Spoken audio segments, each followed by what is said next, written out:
আপনি বলেছেন যে পূর্ব পাকিস্তানিরা আমাদের উপরে পশ্চিম পাকিস্তানিরা পূর্ব পাকিস্তানের উপর বৈষম্যের করেছে। বৈষম্যের প্রধান অংশ হিসেবে আপনি বলবেন হচ্ছে 1952 সালের স্বাধীন ভাষা আন্দোলন। অবশ্যই বলবেন। মজার বিষয় হলো, আপনি কখনো নিজেকে জিজ্ঞাসা করেছেন যে 1952 সালে পাকিস্তানের শাসক কে ছিলেন? আচ্ছা, মানে এটার সাথে আমাদের ইসের কি সম্পর্ক? খুব সম্পর্ক না। যেমন মনে করেন হচ্ছে যে আমি দাবি করেছি আপনার কাছে যে 2013 সালে আমাকে নির্যাতন করেছে বাংলাদেশ।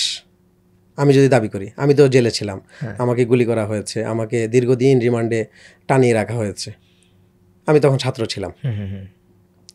তো এখন এটার আমি দায় চাপাচ্ছি কি? আমি আপনাকে বলছি যে আমাকে বাংলাদেশ আমার উপরে এই নির্যাতনটা করেছে। মানে আওয়ামী লীগের যে অপকর্ম সেই দায়টি আমি বাংলাদেশের উপর চাপিয়ে দিচ্ছেন। এটা বলা কি আমার ঠিক হবে কিনা? আমরা জিজ্ঞাসা করতে চাই। না, ঠিক হবে না। তো আমি যদি বলি যে যেমন আপনি বইতে পড়েছেন, আমি বইতে পড়েছি যে 1952 সালে পাকিস্তান আমাদের উপরে উর্দু চাপিয়ে দিতে চেয়েছিল, ঠিক না? এটাই তো পড়েছি। তো এটা কি কোনো রাষ্ট্রের উপর দায় চাপানো যায়? তখন তো আপনার প্রশ্ন আসা উচিত যে ওই সময় শাসক কে ছিল। আপনি এটাই করেছেন নিজেকে? কখনো করেন নাই। তো আপনি করেন নাই, আমি করি নাই, তারপরে হচ্ছে যে অমুকে করে নাই, তমুকে করে নাই, আমরা কেউই করি নাই। আমরা মনে করেছি এটা ইংল্যান্ডের মতো একটা রাষ্ট্র। না, এটা ইংল্যান্ডের মতো রাষ্ট্র না তো। কারণ এখানে তো আমার অধিকার আছে, আমি এখানকার মন্ত্রী হইতে পারি, আমি এখানকার প্রধানমন্ত্রী হইতে পারি। মানে বাঙালিরা এখানকার প্রধানমন্ত্রী হইতে পারে নাকি? তাই তো? নাকি পারে না? পারে। পাকিস্তানের প্রধানমন্ত্রী বাঙালিরা হইতে পারে না? পারে না? পারে। তাহলে তো পাকিস্তান আমাদের রাষ্ট্র ভিন্ন অন্য কিছু না, আমাদেরই তো রাষ্ট্র। রাইট। আচ্ছা, ওই সময় পাকিস্তান 1952 সালে যখন ঘটনাটা ঘটে, তখন পাকিস্তানের প্রধানমন্ত্রী মানে সবচেয়ে ক্ষমতাধর লোক ছিল।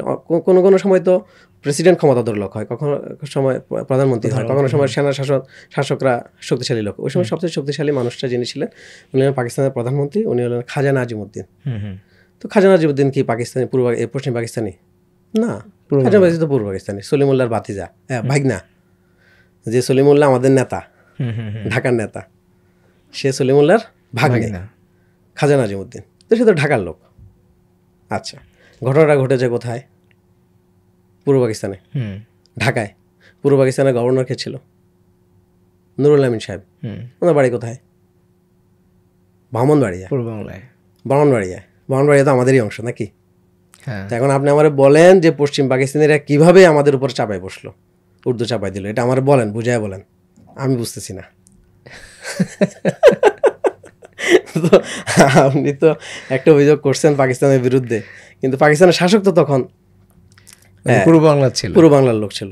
আচ্ছা, আমি আরেকটা কথা বলি, সেটা হলো যে একটা চায়না মাওলানা, লাল মাওলানা, কি যেন ওর নাম, মাওলানা আব্দুল হামিদ খান ভাসানী। মাওলানা আব্দুল হামিদ খান ভাসানী বলেছেন 1957 সালে 1957 সালে বলেছেন যে পশ্চিম পাকিস্তানিদেরকে কি দেওয়া হবে? লাল সালাম। কোথায় বলছে? কাকমারিতে, কাকমারি সম্মেলনে। আপনি এটা জানেন। এখন আমার প্রশ্ন, আপনি কোনোদিন নিজেকে করেছেন যে ওই সময় পাকিস্তানের ক্ষমতায় কে ছিল, কারে তিনি লাল সালাম দিয়েছেন, কারে তিনি উনি আলাদা করে দিতে চেয়েছিলেন? ওই সময় ক্ষমতায় ছিল হচ্ছে যে আওয়ামী লীগ। ওই সময় পাকিস্তানের ক্ষমতায় ছিল আওয়ামী লীগ, মানে শেখ মুজিবের দল, হাসিনার দল, ফ্যাসিস্টদের দল। আচ্ছা আচ্ছা। তো ওই সময় ক্ষমতা ছিলেন হোসেন শহীদ সোহরাওয়ার্দী, যার কবর যে আপনার ঢাকা ইউনিভার্সিটি ক্যাম্পাসে, নাকি? জানেন তো আপনি। তো হোসেন শহীদ সোহরাওয়ার্দী যখন ক্ষমতায় 1957 সালে, তখন কাকমারিতে সম্মেলনে, আওয়ামী লীগের সম্মেলনে তার দলের বাংলার পূর্ব পাকিস্তানের যিনি প্রধান, হোসেন শহীদ সোহরাওয়ার্দী হলো টোটাল আওয়ামী লীগের প্রধান, আর বাংলার প্রধান হলেন লাল মাওলানা ওরফে চায়না মাওলানা ওরফে মাওলানা ভাসানী। কেমন? তো উনি তখন ওনাকে লাল সালাম দেয়। তো এটার সাথে পশ্চিম পাকিস্তানিদের কি সংযোগটা কোথায়? আচ্ছা, আপনি আমাকে বলেছেন যে মুসলমানরা আমাদেরকে নির্যাতন করেছে 24 বছর ধরে। তো কারা নির্যাতন করেছে? পশ্চিম পাকিস্তানিদের উপর দোষ, তাই তো? তো পশ্চিম পাকিস্তানিদের উপর যদি দোষ হয়ে থাকে, তো পশ্চিম পাকিস্তানিরা তো আওয়ামী লীগের ক্ষমতায় ছিল, তাহলে আওয়ামী লীগেরও দোষ আছে। পশ্চিম পাকিস্তানে 10 বছর ছিল সেনা শাসন, ওই যে আইয়ুবের 10 বছর, 2 বছর ছিল ইয়াহিয়ার সেনা শাসন, কয় বছর গেল? 12 বছর। বাকি রইল কয় বছর? আরও 12 বছর। এই 12 বছরের মধ্যে শাসক ছিল মোট সম্ভবত 8-9 জন, এর মধ্যে 3 জন হচ্ছে বাঙালি। মানে দায়টা তাদেরকেও দিতে চাচ্ছেন? না, আমি জানি না, আমি তো দায় দিতে চাই না। আপনি যদি দায় দিতেও চান আচ্ছা, তাহলে তো সে পূর্ব পাকিস্তানের উপর নির্যাতন করেছে। মানে আসলে তাহলে যদি তাহলে এখন এখানে ওরা কারা কারা ছিল? যেমন খাজা নাজিবুদ্দিন ছিল বাঙালি, মোহাম্মদ আলী বগুড়া ছিল বাঙালি, হোসেন শহীদ সোহরাওয়ার্দী ছিল বাঙালি, এরা তো পাকিস্তানের প্রধানমন্ত্রী ছিল।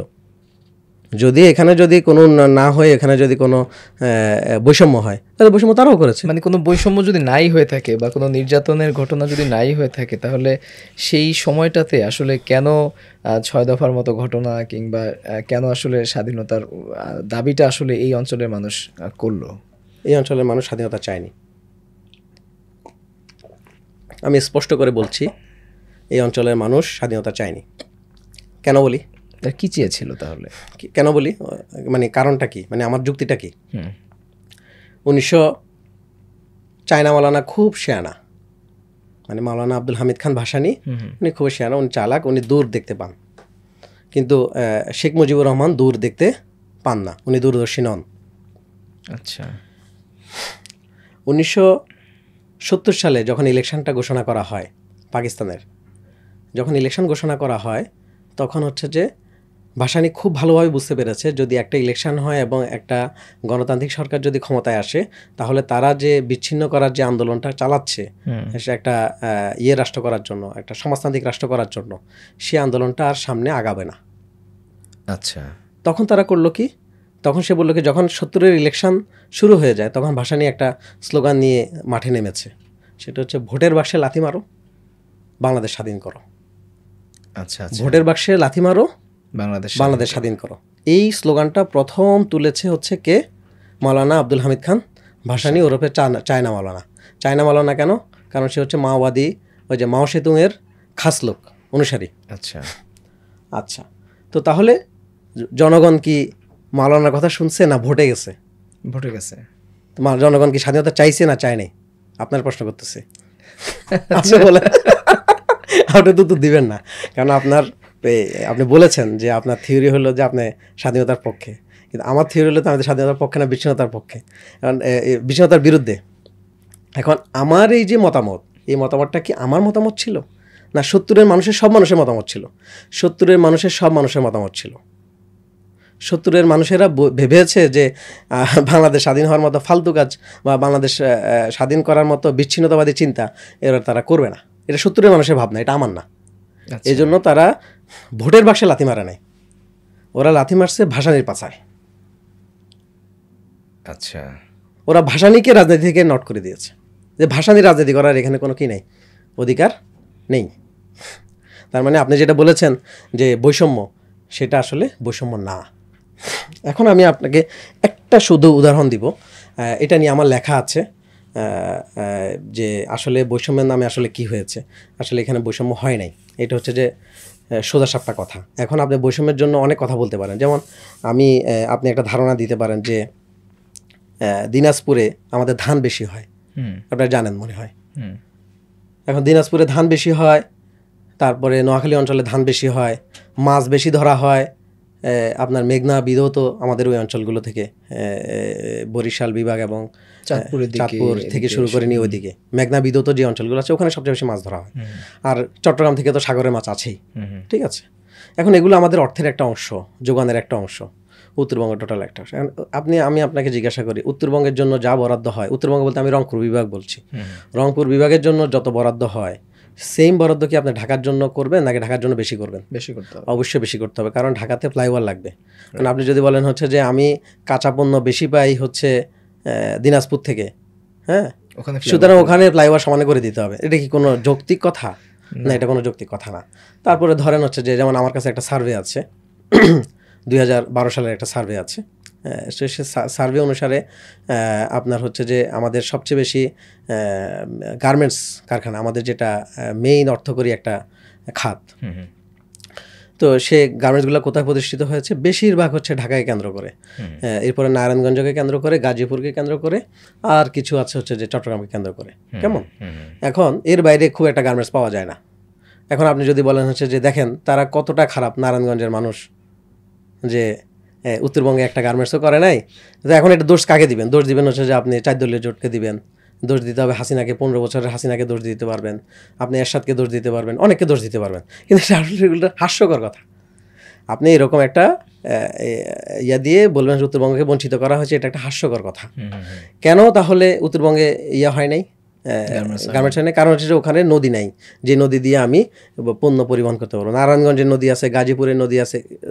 যে কোনো গার্মেন্টস বলে না, যে কোনো কারখানা প্রতিষ্ঠার জন্য জলপথটা একটা গুরুত্বপূর্ণ মাধ্যম, কারণ জলপথে খরচ অনেকাংশে কমে যায়।